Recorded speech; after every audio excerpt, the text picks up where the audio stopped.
earache. This is just going to be a little mini video of me talking, because you'll see why. As you may know, I'm still here in Thailand. I should be in America now. In fact, knock on wood for good luck, I'm going to be traveling to America in the next 2 weeks.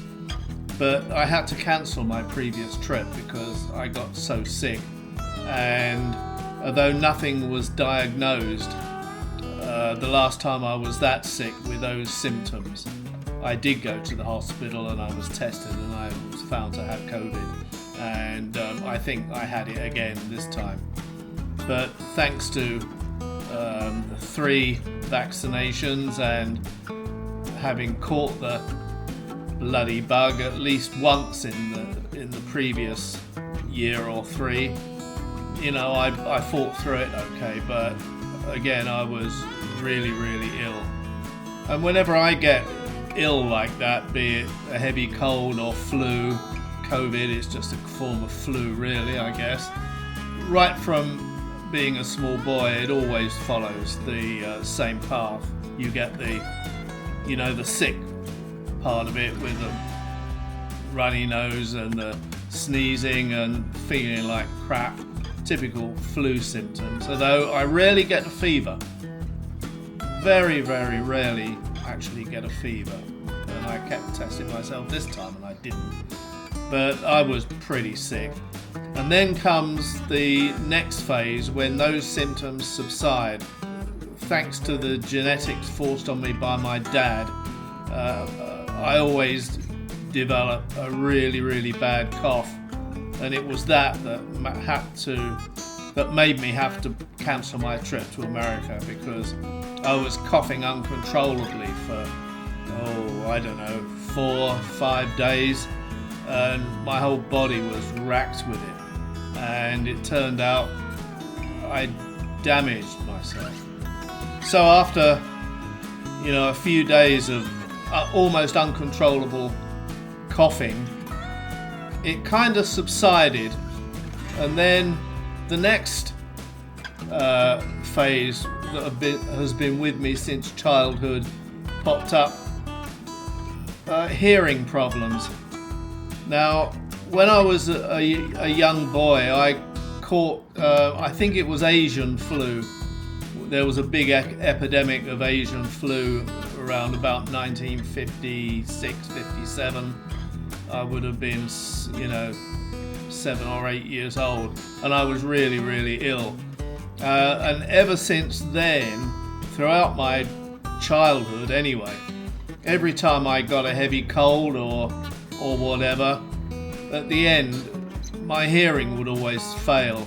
My, Etruscan tubes would block up and I couldn't hear properly.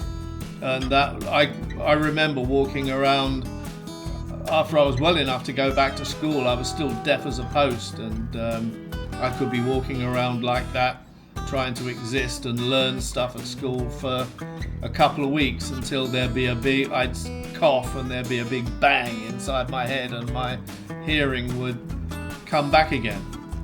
And so it proved to be this time as well. One morning I noticed on my pillow, right where my right ear should be, there was a big kind of glob of maybe blood and dried pus and whatever, and I didn't think much of it at the time. But again, I've had that before as well. I'd been sick the same way. I was in Singapore 2004 and I'd suffered a punctured eardrum, and I noticed that I had really heavy singing in my right ear. I recognized the symptoms. And then one night, laying in bed, listening to the sound of the air conditioner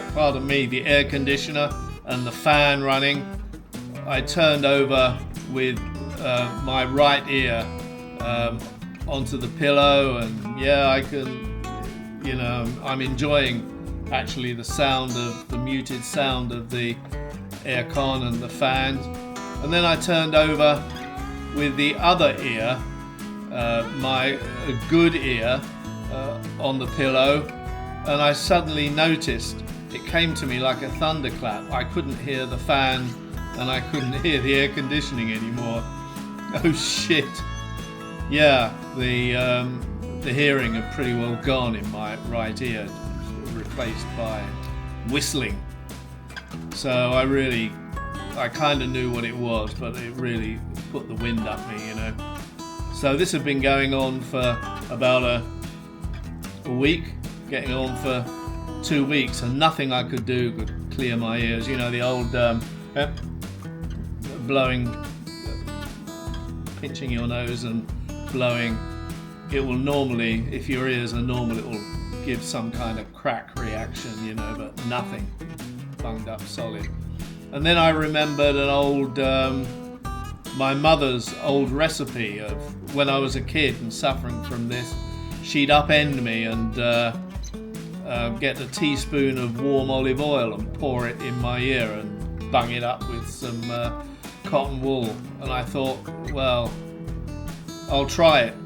I didn't pour olive oil in my ear, but I got some warm olive oil and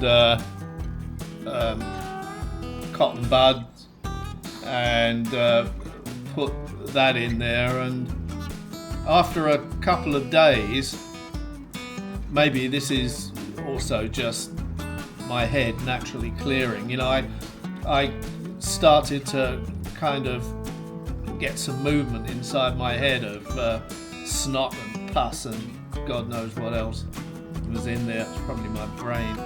And I tried 2 days ago, I tried the kind of nose picking trick, and kind of there was a crack. I thought, oh, thank God, something's moving, you know. And since then, knock on wood, it's been better. I can still hear a kind of a background whistling in there, but my right ear compared to my left sounds almost the same when I just put my finger in my ear and just snickle it around a bit. Before it was dull and muted, and my ear doesn't feel full of stuff. So I'm hoping that I've cleared the worst of it, though if there's anything to do with COVID, it could come back again. But the old remedies obviously have some relevance in today's times. So, you know, wish me luck. I've got to fly in a fortnight's time, so I don't want my bloody eardrum bursting by being inside an aeroplane, you know. But I'm hoping that it'll continue to get better. I'll carry on putting some olive oil in there and decongestants like Vic to help break it up. But another bad bout of supposed COVID. Not nice. Bye bye.